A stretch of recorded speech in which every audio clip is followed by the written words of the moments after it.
Votre invité ce matin, Sonia Mabrouk, est l'un de nos plus illustres comédiens. Bienvenue sur Europe 1 et bonjour André Dussolier. Bonjour. Quel plaisir de vous voir au Théâtre des Bouffes parisiens pour Sens dessus-dessous, une véritable fresque avec des images, des sketchs, des grands textes de toutes les époques, tantôt drôles, tantôt graves, Victor Hugo, Baudelaire, Raymond Devos, Guitry. Comment faites-vous, dites-nous André Dussolier, pour faire cohabiter tout ce beau monde et autant d'époques ? Alors voilà, c'était un défi. C'est vrai que c'était des beaux textes que j'ai un peu découverts au fil des années et que j'aime bien ressusciter et partager avec le public. Il fallait donner une espèce de cohérence à quelque chose qui, par définition, n'en a pas, puisqu'ils appartiennent, comme vous l'avez dit, à toutes les époques, tous les genres, tous les styles. Mais finalement, le talent, la qualité de chacun fait qu'ils se réunissent et s'accompagnent assez aisément. Et alors après, il fallait... il y a un texte quand même qui me permet d'introduire tous ces textes qui vont s'enchaîner, c'est-à-dire c'est un texte de Guitry où c'est un homme qui, fuyant la ville et la rumeur, rentre chez lui et se sent enfin libre, et donc il laisse aller sa pensée, et par association d'idées, comme ça on passe d'un texte à l'autre, d'une pensée à l'autre, d'une humeur à l'autre. Donc ce n'est pas paradoxal d'être enfermé chez soi et de se sentir libre. Oui, c'est là qu'on se sent le plus libre, c'est là où jamais l'âme ne se déguise, comme il dit. On est seul, on est tranquille, on pense et on dit ce qu'on a envie de dire, comme ça. Il n'y a pas de, on n'est pas obligé de composer comme souvent quand on vit en société. Et donc cette liberté-là permet en effet de voguer d'un texte à l'autre, d'une humeur à l'autre, et de partager ces textes qui sont un peu méconnus, qui restent un peu dans les livres, sur les étagères, comme dirait Proust, et qu'on ne découvre pas autrement qu'en les incarnant comme j'essaye de le faire. Et vous les faites sortir, si je puis dire, de la littérature. Il y a le côté grave, c'est Victor Hugo, Aragon, on va en parler. Le côté comique, voire absurde, c'est Roland Dubillard. D'ailleurs, est-ce que la jeune génération connaît Roland Dubillard ?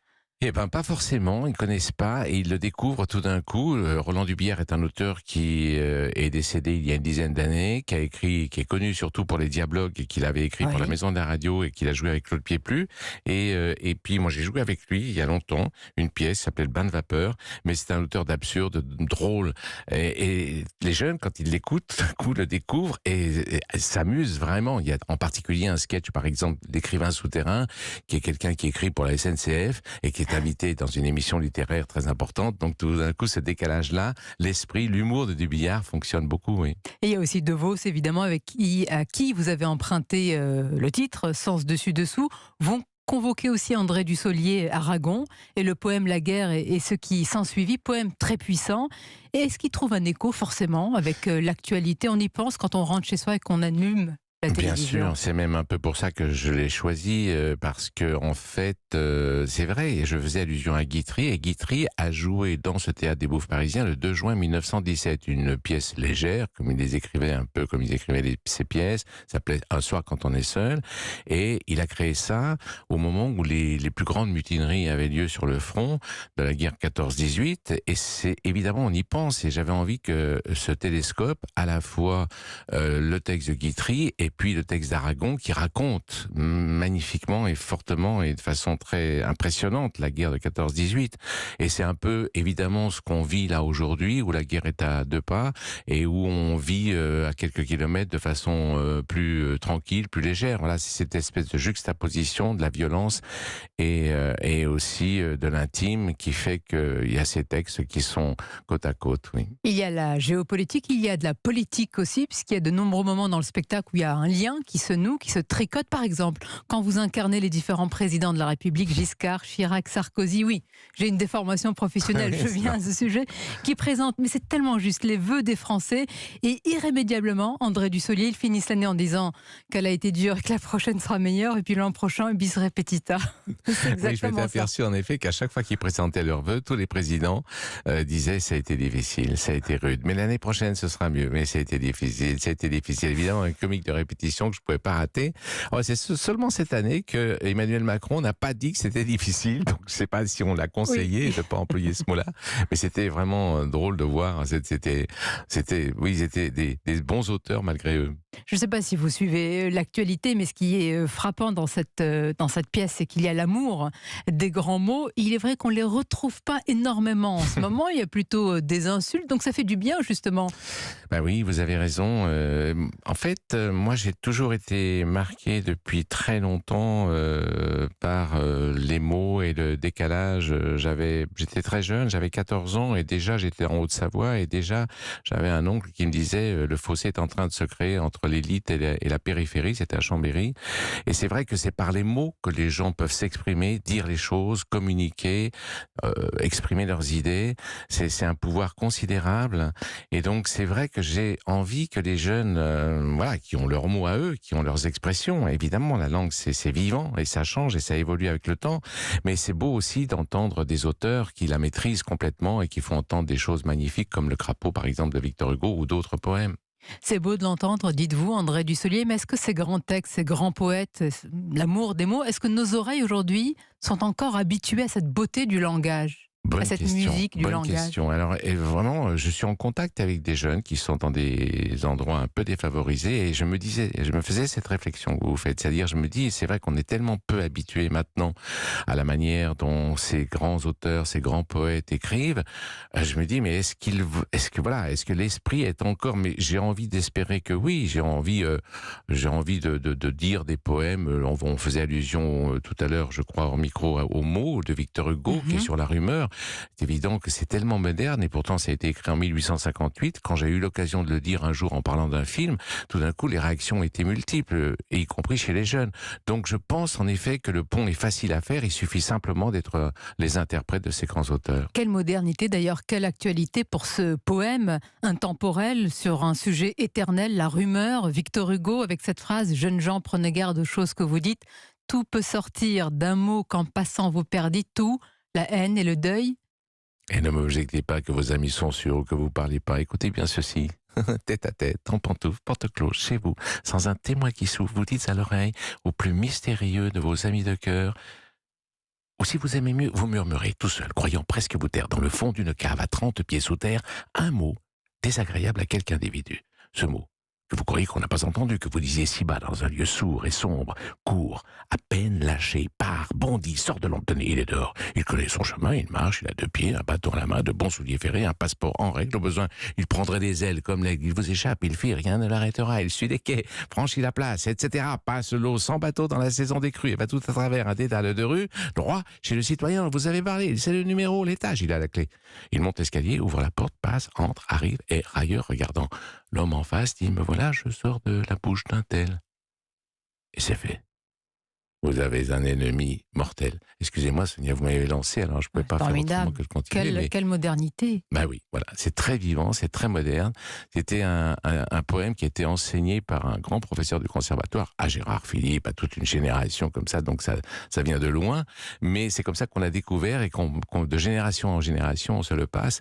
Et que c'est une manière aussi d'apprendre notre métier à travers cette vivacité, cette modernité de Victor Hugo. Poursuivons avec Victor Hugo, André Dussolier, ce moment de grande émotion dans la salle. J'ai vu des gens, même dans le noir, qui avaient un petit peu eh oui, les yeux rougis. On le ressent quand vous racontez Le Crapaud. Quel condensé de leçons. Oui, c'est très beau, cette histoire qui est impressionnante, qui est toute simple et qui raconte la cruauté des enfants, comme on a tous été peut-être, c'est ce qu'il dit, les enfants, j'étais petit, j'étais cruel. Et c'est vrai que voilà, on est cruel avec les animaux, un enfant n'a pas la conscience du mal, et donc il joue, et là, il se passe des choses entre 2 animaux, le crapaud et l'âne aussi. Enfin voilà, c'est difficile de raconter cette histoire et de la dévoiler. Le plus noble, le plus, enfin, celui qui a l'allure la plus flatteuse. Les enfants sont beaux, mais ils sont cruels. Et celui qui est vraiment beau, bon. Voilà. Non, Crapaud, l'âne.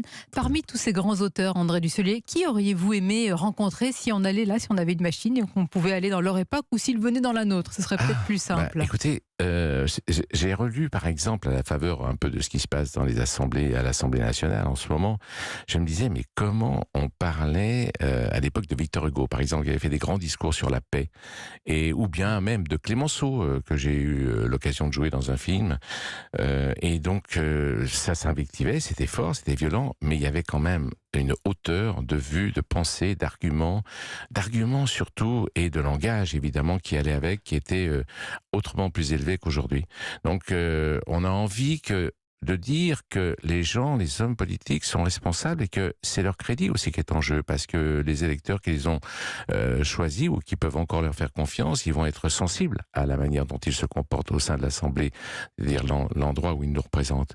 Donc vraiment, ce serait pas mal qu'ils fassent la lecture de Mais tous ces comment on textes. peut renouer avec ces grands? C'est intéressant parce que c'est notre époque finalement qui charrie aujourd'hui ce niveau-là que l'on voit et ces débats. Oui.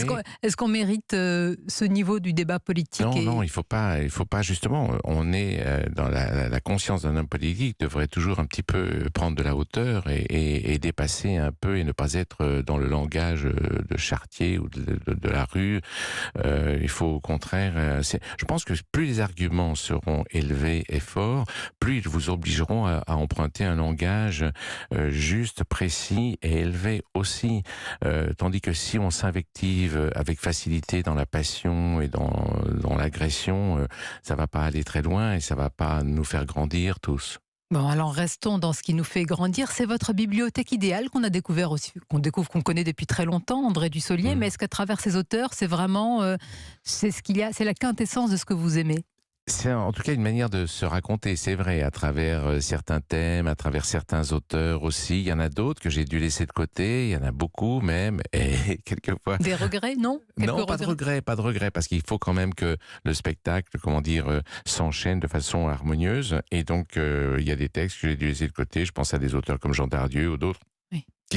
Qui manient l'absurde, mais bon voilà, c'est des choix qu'il fallait faire, mais je ne m'interdis pas d'ailleurs de modifier encore au fil des jours et des présentations et d'ajouter ici ou là quelques donc on peut perles. revenir 2 fois. Je peux revenir formidable. Oui. Est-ce qu'on peut incarner, ne prenez pas mal ma question, Oui. ces grands textes à tous les âges? Ou alors est-ce qu'il faut avoir, André Dussolier, l'expérience vraiment d'un homme ou d'une femme un peu mûr pour rentrer dans des textes d'une telle puissance? Parce qu'il faut les incarner, les porter. Oui, c'est pas un handicap d'avoir un certain âge et une certaine expérience pour Parce jouer. que vous avez le même âge depuis toujours, donc je peux vous poser la question. Non, il y a une très jolie phrase de George Oppen, un Américain, qui dit: quelle étrange aventure de vieillir pour un petit garçon. Alors en effet, on est toujours un petit garçon, et puis en même temps, l'âge venant. Mais enfin là, ce sont des textes, oui, bien sûr, on peut jouer Alceste aujourd'hui avec plus de régal encore, alors qu'on n'en a plus l'âge. C'est toujours la problématique du comédien, de ne pas avoir l'apparence qui convient. Il faudrait être comme dans la Commedia dell'arte, avoir des masques qui fait qu'on ne devine pas l'âge des acteurs et des interprètes, mais qu'on est touché par leur interprétation simplement. Non, là, l'âge n'est pas un handicap, en tout cas pour ces textes-là. Si je vous pose la question, c'est parce qu'il y a surtout dans ce spectacle cette phrase magnifique d'Alphonse Allais: j'ai décidé de vivre éternellement. Et pour l'instant, Tout se passe comme prévu. pourvu que ça dure, André Dussolier. Encore une question. Nous recevons régulièrement des comédiens, des acteurs de théâtre, comme par exemple Fabrice Lucchini, qui a l'amour des mots comme vous. Est-ce qu'il y a une forme non pas de mission, mais en tout cas de se dire oui, il faut ce genre de pièce, il faut aller vers les publics avec la littérature et la faire sortir des livres, des bibliothèques? Oui, moi je pense que il en est un exemple parfait, et je pense que c'est tout à fait bien quand on a la possibilité d'incarner, de dire les choses, de les vivre. Et tout d'un coup, moi ça m'est arrivé comme ça en lisant Proust. J'avais l'impression, l'œil est un peu paresseux, j'avais l'impression d'avoir compris ses phrases, et j'avais l'impression que c'était un peu ennuyeux. Et en les disant, tout d'un coup, j'ai découvert l'humour, la subtilité. Et donc c'est vrai que quand on est comédien, qu'on peut incarner ces auteurs-là, je trouve que c'est un pas de plus pour les faire entendre au mieux. En tous les cas, l'humour, la subtilité, la gravité, la puissance, c'est ce qu'on découvre avec vous, et sens dessus-dessous. Merci André Dussolier. Merci C'était un beaucoup. plaisir de vous avoir à ce micro. C'est jusqu'au 25 mars au Théâtre des Bouffes Parisiens, du mardi au dimanche. Et parfois même le dimanche, c'est double dose. Oui, Bon, quelquefois. le public est gâté. Je vous remercie. Merci à et à vous. très bientôt à vous. À très bientôt. Merci.